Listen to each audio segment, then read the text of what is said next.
This is Sports Drive.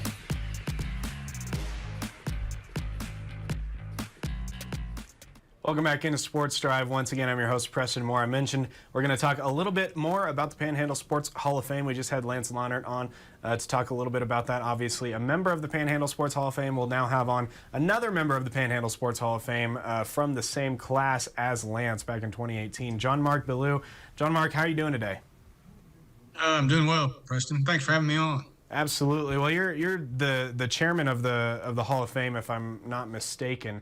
So I want to talk a little bit about more in depth about these inductees. We just had Lance talk a little bit about them as well. Had Fred Cooper, Rick Cooper, and Corey Cooper Clements, father and daughter. Obviously, those last two. Evander Ziggy Hood, perennial NFL starter from here in the Panhandle, and then Chris Ketting, one of the most, if not the most decorated high school football coach in the history of the Panhandle. Tell us a little bit about these 5 inductees and why you think it might be, I believe you mentioned, one of the best, if not the best classes ever inducted into the Hall of Fame. Well, contrary to popular opinion, you don't have to have Cooper as your last name to have gotten in. But I think this class, we are now going over 200. After 65 years, going over 200. And, you think of the thousands and thousands of athletes who have played in the Panhandle and coaches who have coached over going back to 1936. And we're just now getting to 200. So it's pretty elite to get in. And, but this class has some real star power, Preston. You start out with the first one, Fred Cooper. He's from our veterans selection, meaning you have to have coached or played at least 50 years ago. Fred, despite running in the 1960s and through the early 1970s, is still the top distance runner ever from the Panhandle. He was a state champion at Stenat, went on to the University of Texas, won about 4 or 5 conference titles at Texas in the 800 and in the mile, in the 3 mile, he ran a 4:03 in college. And so his times really stand the test of time. And so he is probably the best distance runner, doesn't matter what era, ever in the Panhandle. Then you've got the first father-daughter dual induction in Rick Cooper, his daughter Corey. And yes, it was intentional, but yes, they both deserve it. Rick's the all-time winningest coach at both Wayland and WT. Nearly 600 combined wins. Corey is, she is right up there at the top of the very best volleyball players to ever come out of the Panhandle. She was a 2-time Big 12 at Nebraska, started on a national championship team for the Lady Cornhuskers, coached, and she's just been an exceptional athlete, exceptional volleyball player. Of course, you got Ziggy Hood, the only first-round draft choice from the Panhandle since the merger in 1970 with the AFL. And he, when the average, well, first of all, outstanding at Palo Duro, all Big 12 at Missouri, taken in the first round in 09. And then when the average average career is 3.5 seasons in the NFL, Ziggy played 10. Of course, now he's back at Palo Duro as an assistant coach there. And finally, you have Chris Ketting, who is the architect of the greatest high school football dynasty in the Texas Panhandle. Right. 167, I think, in 24, and 3 state championships, 47, I believe, 47 or 49 playoff wins, which is an all-time best in the Panhandle. So you can see 197 through 201, Preston, it is just very, very stout, very strong. And so as an entire group, it's probably the best in the 65 years of the Hall of Fame.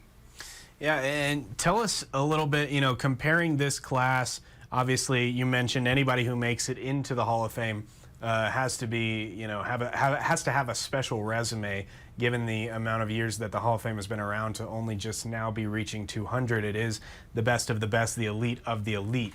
That being said, comparing this class to other classes in years past, how do you think this class, compares in terms of saying, this may be the best class we've had?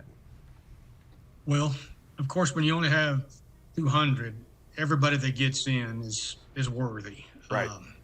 And I'm not putting down anybody or any class, because if you're in, you'd certainly deserve it. Of course. Just a couple of years ago, we had Joe Lombard go in. Joe was, in my mind, in most people's mind, the greatest high school girls basketball coach in history. And so, but each one of these, sometimes in a class, there's a highlight, there's a real signature person.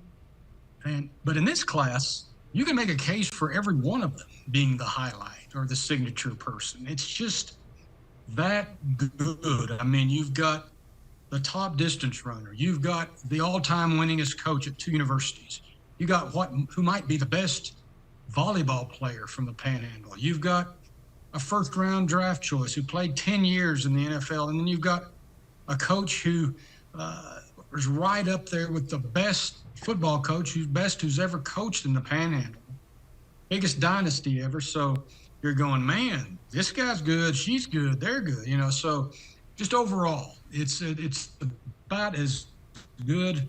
It would be like having a Academy Awards and you have 5 pictures of the year and you're going, man, they're all good. Mm-hmm. And so this is kind of the way it is, I think, with the Hall of Fame inductees. Tell us a little bit about the ceremony, what people can expect. Obviously, it's this Sunday at 2 p.m., and it was free of charge at the Civic Center, right? Tell us a little bit about that. Yeah, it is. It's always been free. People have asked me, well, how do I get tickets? Well, there's no tickets. You just show up. And it's our gift to the Panhandle. And with this, it's kind of what I call a celebration of yesterday and a celebration of today. Yesterday being the careers of the inductees, but we also have every year celebrated the current crop of athletes and coaches. Preston will have coaches and athletes of the year in 11 sports. Major sports will have coaches and athletes for them. And then we'll have special awards. We have 3 special achievement awards. We've got the Super Team Award, which is going to the Canyon Girls track team. The Dick Reisenhoover Award is for someone who gains notoriety outside of the area. And that is Lovan Pham, who's from Amarillo, who's now starting his 2nd year as an NFL official. Yeah. Played at Palo Duro, just a super guy. The Big Play Award, we'll have a tennis player from Randall get that award, and it was quite a performance from Ella Hester to get that.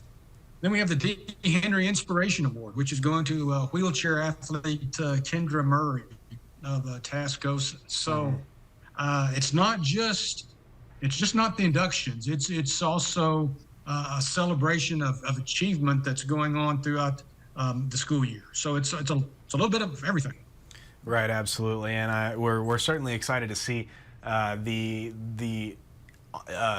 incredible coaches and athletes from this year in the Panhandle be honored at that ceremony as well. We'll have coverage over the weekend, but we hope that everybody can make it out to the Civic Center at 2 p.m. on Sunday, free of charge, as mentioned. John Mark, thank you once again for joining. We're looking forward to this class. Certainly an exciting class. You mentioned there's not really a standout amongst them because of just how prolific all their careers were. We're looking forward to it. Thank you for joining Sports Drive once again. And Preston, thank you. Thank you for having me on. And again, it's just an open invitation. If you like sports, if you like athletes and coaches, and if you have any sense of history of athletics in the Panhandle, sports in the Panhandle, hey, drop by. It'll be an afternoon well spent. Yeah, absolutely. We're looking forward to it. Thank you once again for joining, John Mark. Appreciate you. Thank you. Thank you very much. We'll be right back with more Sports Drive right after the break. Stick around.